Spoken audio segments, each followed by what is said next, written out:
This can be solved in 5 seconds.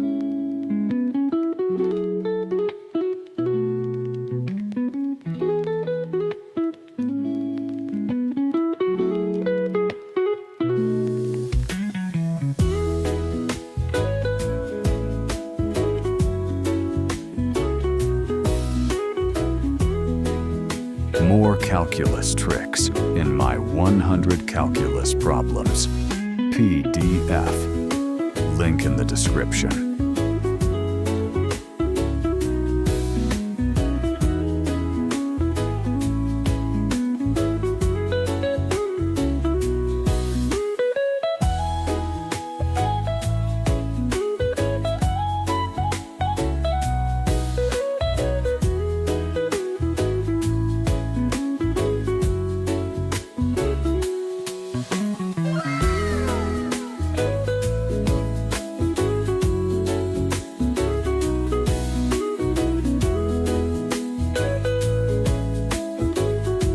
Sub for daily calculus trick.